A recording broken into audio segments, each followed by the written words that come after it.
what we could see is that, first of all, what if the BLS data had been the higher quality and we'd had those numbers, Jonathan? So if we'd seen those numbers in May, in June, I suspect we could have had rate cuts in June and July. So that tells me that there's a very good chance of a 50 basis point rate cut. And I think President Trump is very good at giving these nicknames. And I think the reason.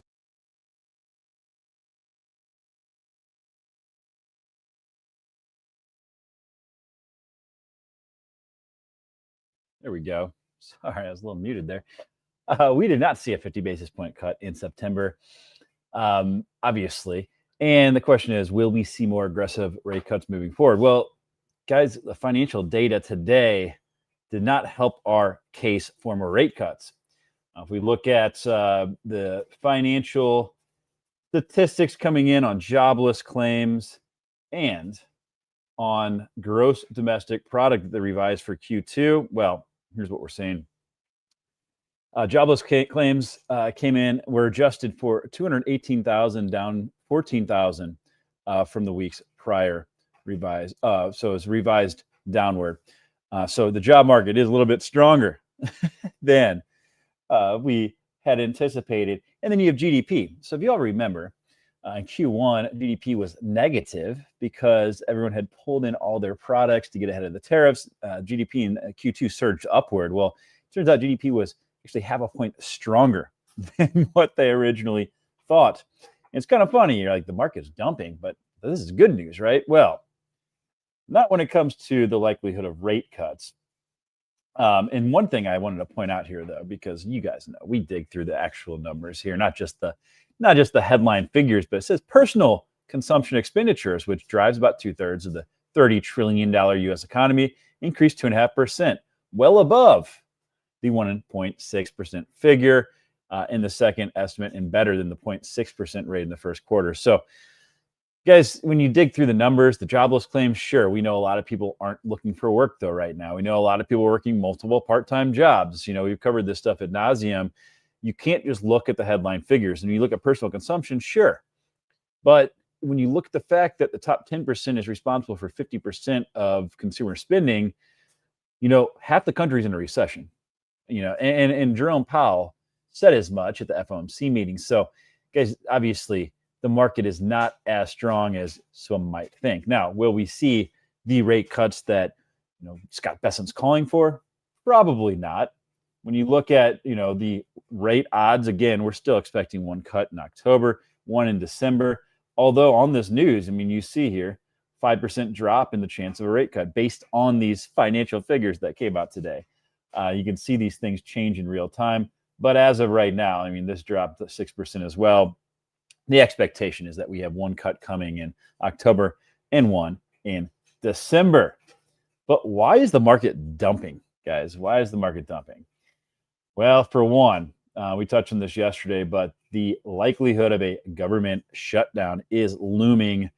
And it could be a little bit worse than people thought, because in this memo that came out today, it looks like the reduction in force plants would go well beyond what a standard shutdown would look like.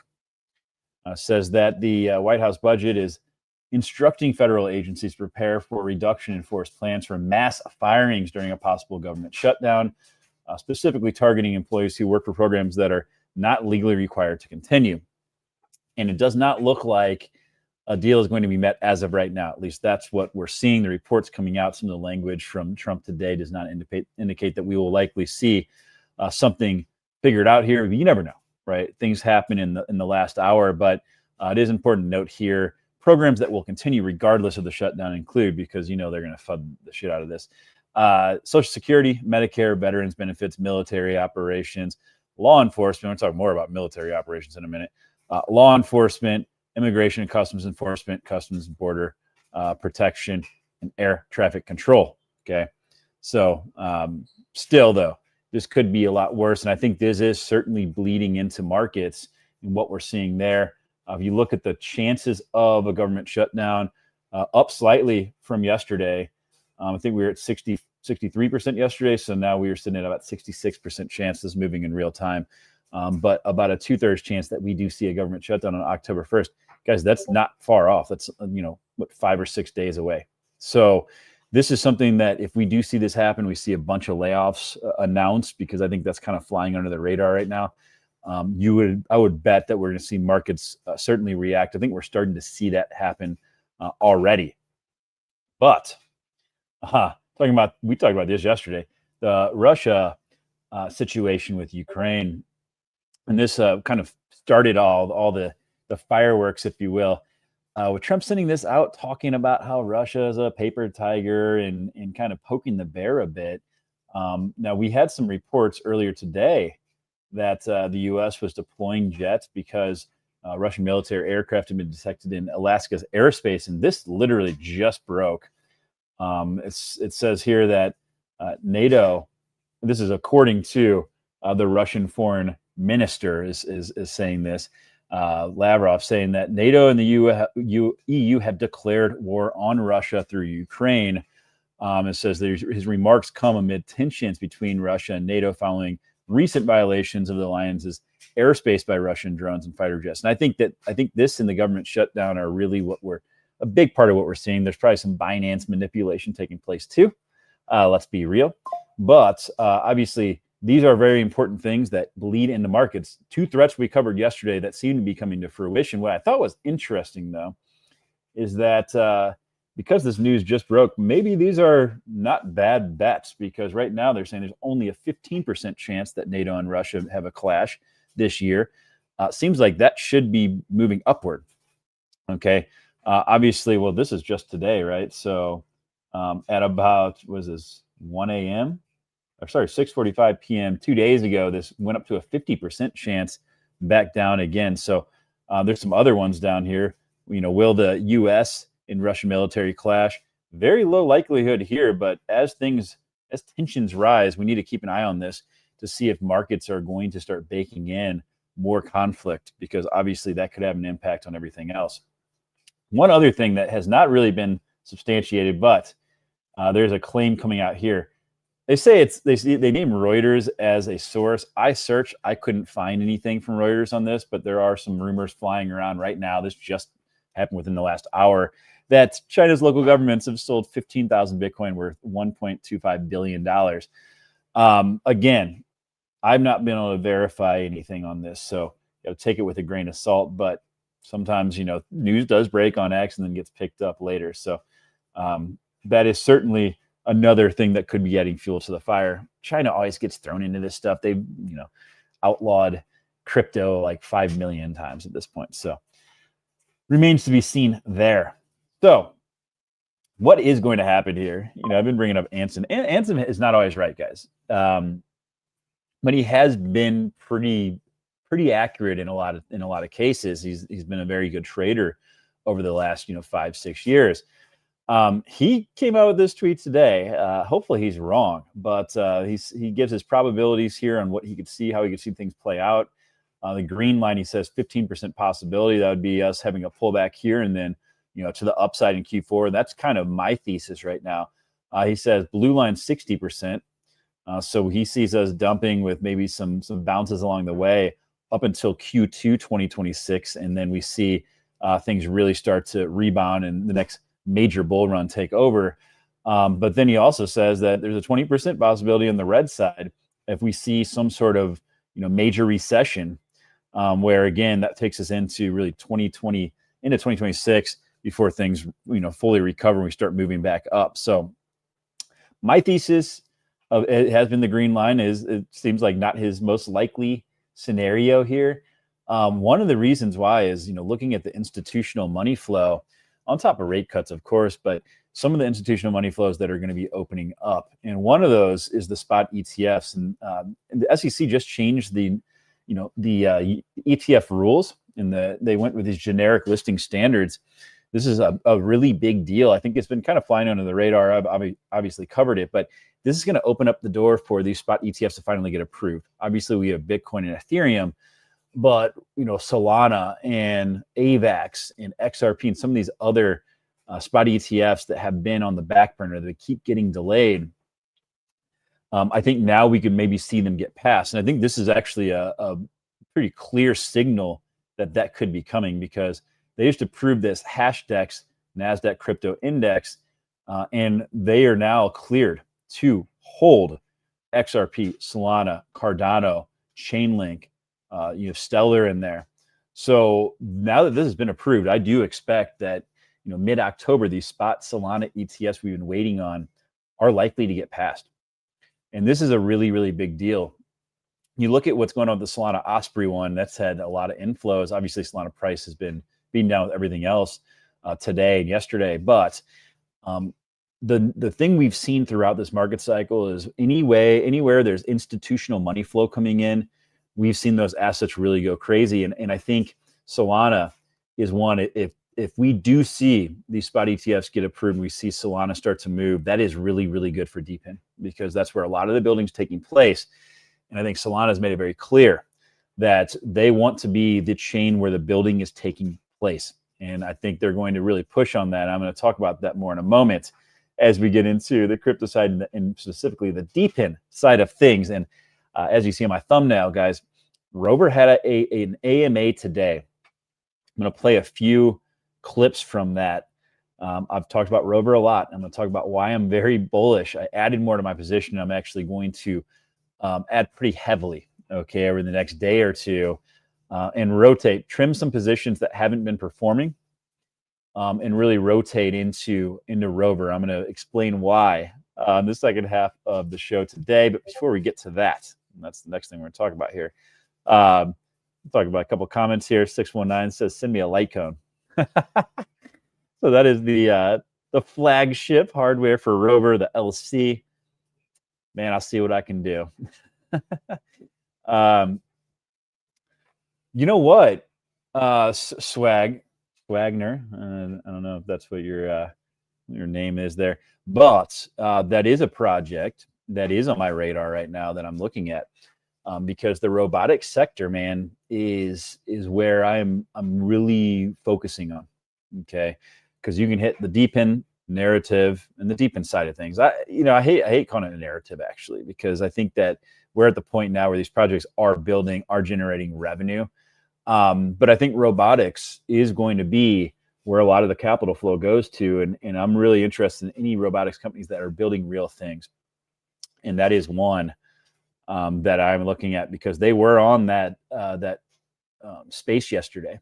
So that is one I'm going to be looking at when I get back to Chicago. I'm heading back tomorrow, back to Chicago. So I've got some big things planned, man. I'm going to be grinding the next couple of weeks, doing a lot of research, getting some good videos out, specifically around robotics. So that is one project I'm going to be looking at, man. Okay, let's get back to the crypto stuff, and we're going to talk about DePIN and Rover specifically. Man, it is not pretty, guys. This is the top 100. It has just been pretty freaking brutal, really, the last month. I mean, look at Pump down 33%. Aster, you know what, man? They're sucking a lot of liquidity out, but Binance, I don't trust Binance, man. I really don't. You see the stuff with Wintermute. They can see everyone's leveraged positions. They know where the liquidation points are. I absolutely think that Binance is up to some funny business. We've seen it time and time again.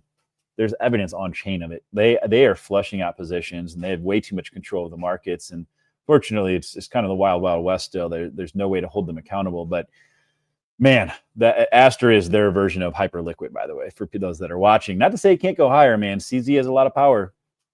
He does, and I think it dropped below $2 today. It is something that I'm looking at, but man, hate to see it. Greetings from October. Hell yeah, that's awesome. I need to get out to Germany for Oktoberfest, man. I was talking to some buddies about doing it this year. It's not going to happen, but I would love to get out there next year, man. Love to get out there. Okay. Let's talk about another reason that Solana, again, and I keep talking about this, they have their DePIN dedicated section on their website now, but they just announced this too. They have a builder grants program. So $10,000 for Solana mobile developer grants. Obviously, they have the Seeker phone out there. GeoNet is integrated into that phone. But again, I think this is just further proof. They're looking to have builders. They want real builders on their chain. They want to focus on the utility side of Solana. Frankly, the meme coin stuff is not a good look for them, in my opinion. Like Pump, yes, Pump.fun gave them a lot of, volume on Solana, but man, I think that they want to focus on the building. Oh, we got Joe in the house. Joe, the hater. DeepIn's a scam. Hey, look, I do think a lot of the projects, there are thousands of them now saying they're DeepIns. I think a lot of those are scams, but there's real stuff taking place, guys. In particular, the compute, and more so, I think anything that's around data collection and robotics, I think is going to be big.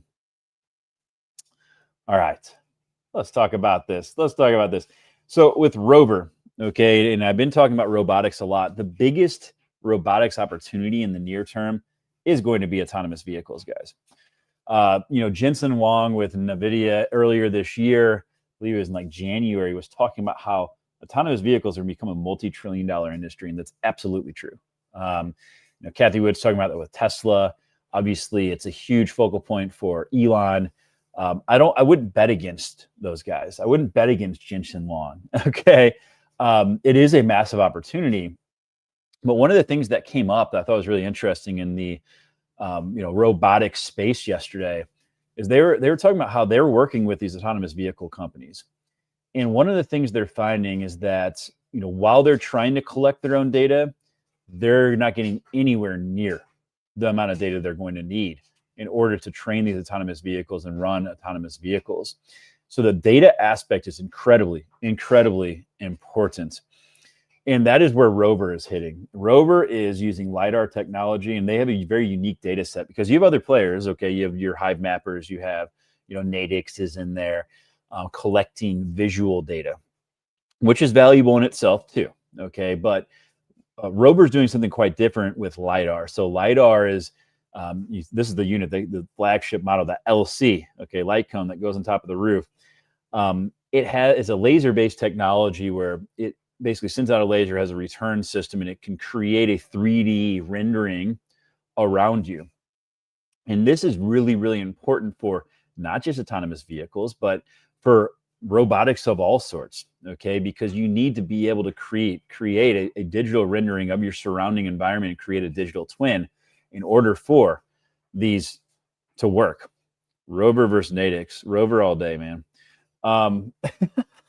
Not to be a hater, but Rover all day. So I'm going to explain why here. But LiDAR in and of itself is they're creating this very unique data set that is very differentiated from the other DeepIn projects out there. The other thing is they're working with GeoNet. So while you do have some of these companies that are sending around their LiDAR-based vehicles, okay, Waymo, for example, has LiDAR integrated into their vehicles. Those are all $100,000 plus vehicles. Okay, they're actually, I think it's far more than that. I can't remember the exact figure, but those vehicles are incredibly expensive. LiDAR technology at this point has been very expensive. I worked for a drone service company in Washington, D.C. Like 5 years ago, Rover couldn't have existed. But the cost of that technology has come down so much that this is finally possible. Okay, so again, Rover's in the right place at the right time, getting this data that's necessary for autonomous vehicles. But where they differentiate is the fact that they're working with GeoNet. So not only are they collecting the data, but they have GeoNet's RTK network that they're connecting to while they're collecting the data, so they can get extremely precise location of that data collection. So they're creating this 3D rendering with LiDAR data that's very precise on where that data is being collected. And that is incredibly, incredibly valuable, okay? And differentiate from anything else out there. There's no other data set that exists like this. And we know that DeepIn on the data collection side more than anything can scale faster than anything we've seen before. And I think that is one of the unique niches that DeepIn can serve. That's not a scam, Joe. But I want to play a couple of clips from the AMA from earlier with Rover, because they talk about some serious alpha and some customer announcements that have not been made public to this point. But this is the first clip here, and this is actually Guang talking about this, their CEO talking about what use case rover is addressing here. Okay, so a lot of progress has been made, but mass adoption is still not there yet. So the one big challenge is data. Autonomous driving needs a huge amount of high quality, long tail data. So things like extremely weather, the complex road layouts, or even the culture differences in the driving are still very underserved. Because American driver and the Indian driver and the Chinese driver or Japanese driver they're different. Okay, so on top of that, I think the cost, the collecting such data, the costs are huge. So the ecosystem is really fragmented. So that's why we launched the rover, and we want to build a decentralized way to collect the real world, large scale data to help AI and the autonomous systems and the robotics to learn faster, safer, and more efficiently. Yeah. Okay, so again, that is the purpose that they're serving here, is to collect this data that to this point has been incredibly expensive to collect. But the fact that they have it in conjunction with RTK, their data set, and they've gotten this feedback already, that their data set rivals, or in many cases is better than what Google is collecting today. So that is huge in and of itself. But talking about some of the customer announcements, Chris talks about their pipeline here. We already have some major POCs on the demand side that are already in motion. We're in touch with 300 plus companies globally, and we have 20 already moving into POC and other evaluation processes. And we signed a number of data validation agreements. So they have 300 companies in their pipeline. They have 20 POCs in place. Okay, and this is the sales cycle. So you do a proof of concept to prove out that the data has value, and then you ink contracts. So they're not that far into this project, man. I think they launched their token back in like April. Okay, they launched their actual data collection last September. And they also, by the way, just started shipping their newest batch of LC. So they're executing on the shipment side as well, which is only going to increase their data set. But the fact that they already have 20 POCs in place is freaking bananas. The other one that I want to play here was talking about a contract that they're expecting to have inked here within the next week, next few days, I think he said. An announcement, and I have some big news to share right now. Oh, okay. In the next few, in the next few weeks, we are going to announce a major partnership, and we have already finished the negotiation with the data sales contract, with one of the world's largest the last mile delivery robot companies, and we expected to sign. We expect to sign it in the coming days. So this is really exciting for us. Yes, yeah. Yeah, also very exciting for us as token holders, guys. Like, this is some serious alpha, and I do not think it's reflected in the price at all at this point. So this is absolutely huge. Who could that customer be? Well, I got to give a shout out to our boy Decrypto Way. Now, this is not verified by any means, but he saw some on-chain activity that potentially they could be doing some work with Robotech. This is a company, a robotics company that they are working with the wheel robots. So this is something that came up with Nils actually in my space. Nils, the CEO of Aoki, earlier this week, he came on my space. He's talking about how the first robots are going to be on wheels. They're not going to be like our humanoid robots because it's a lot more energy efficient and much better on the battery power. But this is obviously a very legitimate robotics company. Could it be who they're partnered with? I don't know, but there is some on-chain activity to suggest it might be them. Regardless, though, he did say it was a mail delivery robotics company, one of the largest in the world. They're expecting to have a contract inked in the coming days. But between the pipeline, the contracts coming in, the POCs in place, guys, the need is there too. Okay, the need for this data is there. They have a unique data set that no one else has. They're using DeepIn to scale, unlike we've been able to see in the past. Then you add the fact that they are partnered with with GeoNet, and when you look at their burn mechanism, guys, you know we like Mike Horton. We call him the DeepIn Godfather.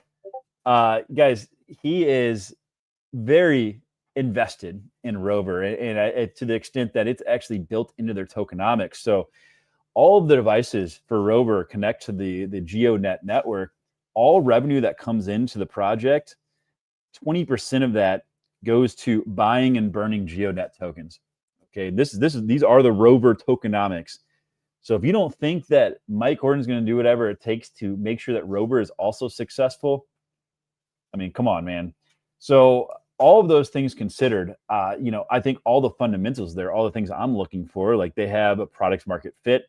They have, a team that's executing. They have, Mike Horton on their side, which is obviously a big win. They've got customers coming in.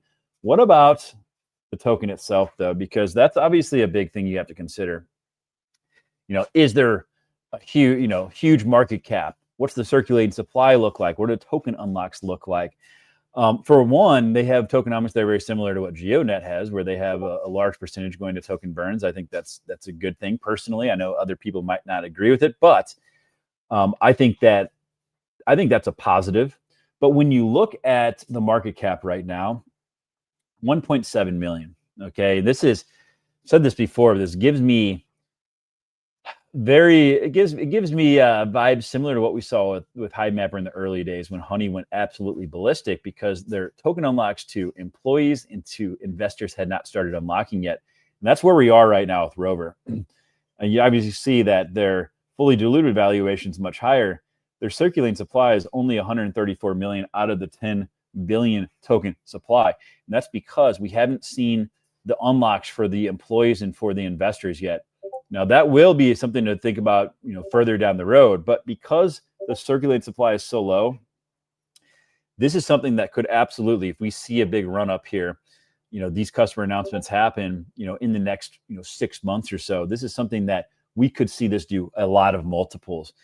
And that, to me, when I look at this versus other projects that, there are plenty of projects that I'm excited about the fundamentals, but to me, this is kind of like the final piece of the puzzle that, the upside is there. The risk reward is there, in my opinion, because of the low circulating supply and because the market cap is so low. It's hard to find projects with fundamentals this strong that are sitting under a $2 million market cap. I mean, these are really difficult to find. To me, this is kind of a hidden gem, if you will.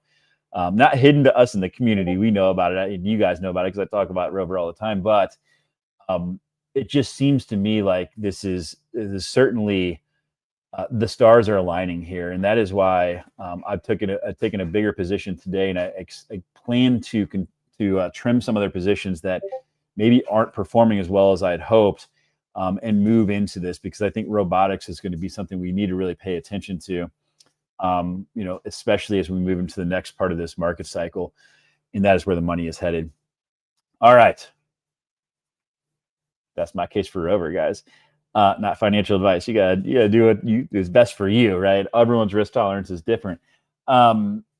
We have the DeepIn happy hour tonight, guys. So make sure to hop on there. I'll be getting on there. I might be a little bit late. I'm getting dinner with the fam, but we will be talking about all the things that are happening in the DeepIn space today.